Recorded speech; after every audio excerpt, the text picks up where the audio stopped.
falar aqui uma coisa para o nosso candidato à sucessão do Estado do Espírito Santo.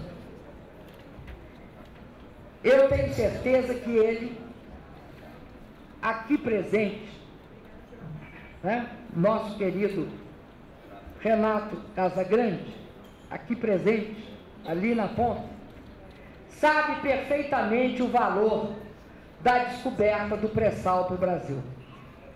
É um passaporte para o futuro, não só para o Espírito Santo, é um passaporte para o futuro, para o Espírito Santo, para o Rio de Janeiro, para todas essas áreas, mas é sobretudo um passaporte para o futuro, para o Brasil. Nós temos de olhar o pré-sal afirmando a soberania desse país, porque afirmar a soberania desse país é converter o que ele tem de riqueza física em riqueza social e humana, e converter o nosso pré-sal lá do meu candidato lá, governador do Espírito Santo, companheiro Renato Casagrande, convertê-lo num fundo social e distribuí-lo pelo Brasil.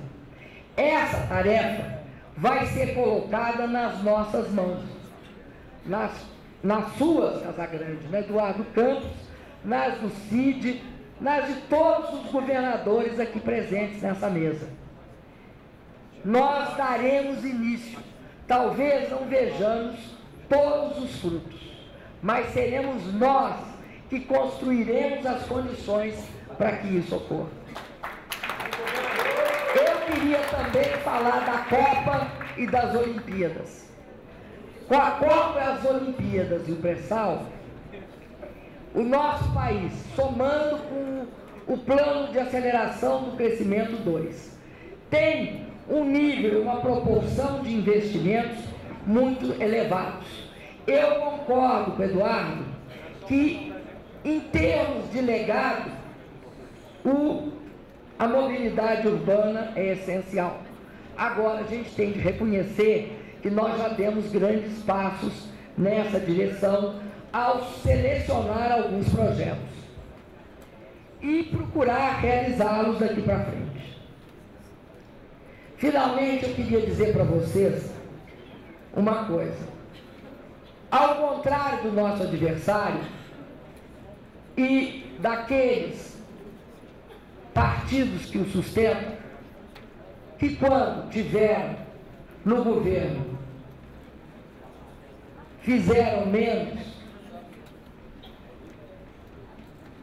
e interessante que podiam mais, podiam muito mais e fizeram muito menos.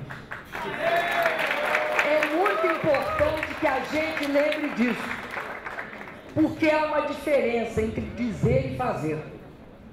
Nós, quando pudemos, fizemos mais. É essa a nossa diferença quando você compara quem somos.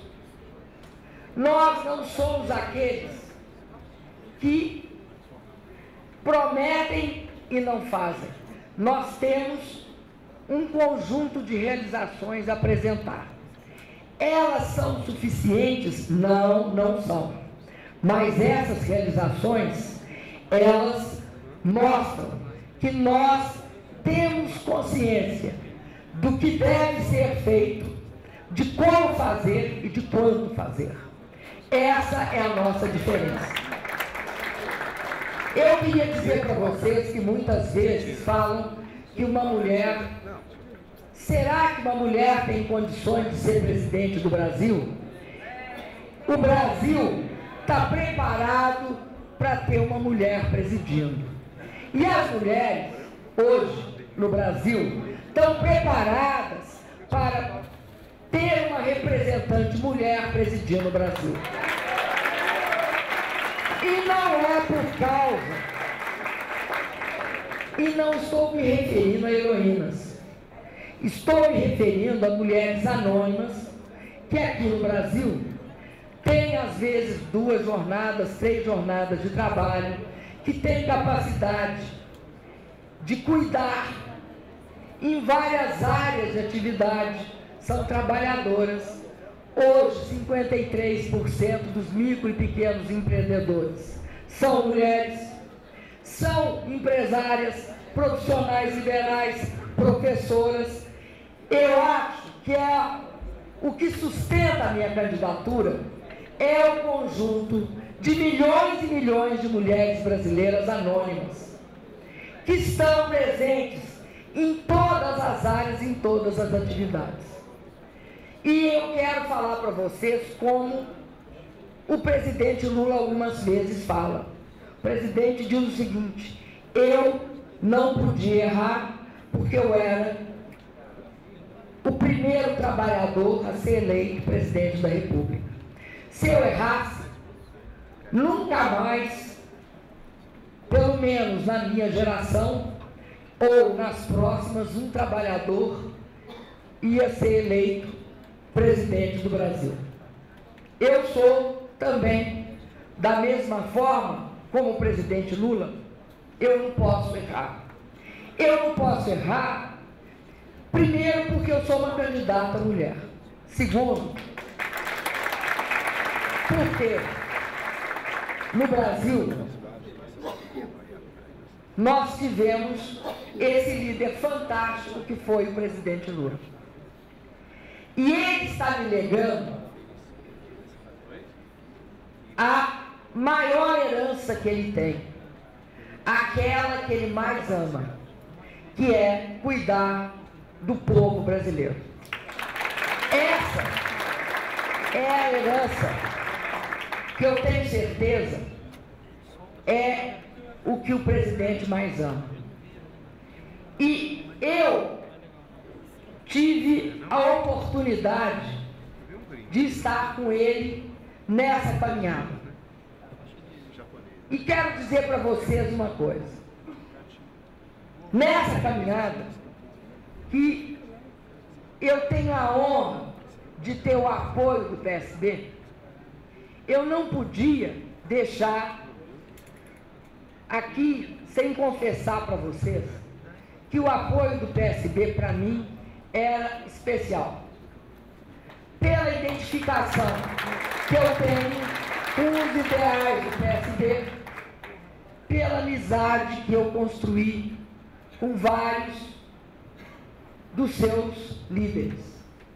E antes de terminar, eu queria referir-me a um líder em especial, que é o ex-ministro da Integração Nacional, Ciro Gomes. Eu não sei se você sabe, mas eu respeito o Ciro Gomes, tenho amizade pelo Ciro Gomes e considero o Ciro Gomes um companheiro meu de jornada. A jornada, às vezes, dá uns contornos, umas voltas, mas quem tem o mesmo rumo tem a mesma jornada. E eu tenho certeza que eu tenho o mesmo rumo do PSB, o mesmo rumo do Roberto Amaral, o mesmo rumo do Eduardo Campos, o mesmo rumo do Cid Gomes, o mesmo rumo da Vilma, o mesmo rumo da Erundina, o mesmo rumo de cada um dos homens e das mulheres do PSB. Tenho certeza que eu vou contar sim com a militância do PSB. Como eu tenho certeza que vocês podem ter certeza que vocês sempre poderão contar comigo. Um abraço a cada um e a cada uma.